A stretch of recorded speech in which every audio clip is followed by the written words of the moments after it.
Videoin ko yung para pag-aralan. Si May? Pag na-expose pa siya ng grabe. Oo. Yun nga ang gusto niya, maging bata. Matapang siya eh, matapang. Oo, palaban niya. Yan ang maganda. Yan yung super na mahirap ituro sa mga Fighting pilit.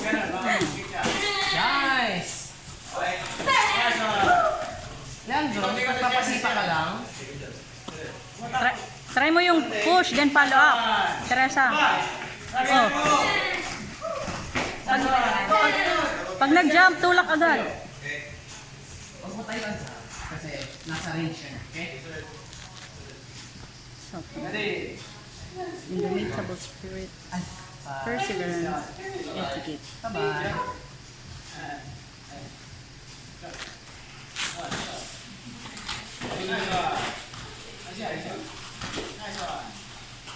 Ingat sa ulo, May.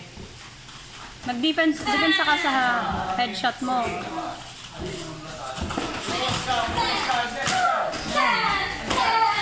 Actually, yung defense sa atin, okay naman.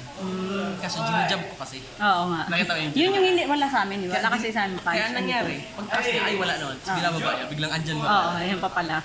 Medyo dinay-delay ko lang kami. Yun ang papracticein namin ngayon. Kasi wala kaming punching, wala kaming pushing, bawal kasi.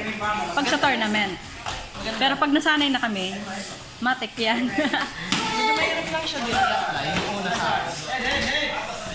Pero nung nasanay, no? Ginajump ko na lang, madali ko. Pero mabigat yung paa nito.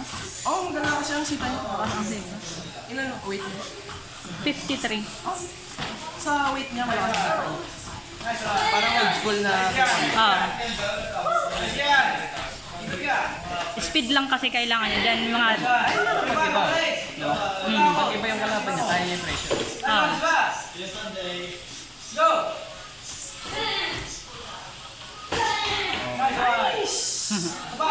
Go, go! Push! Ang stamina niya. Maglalaro yan sa Sabado, 10 kilometers. Sa BU week. Time na!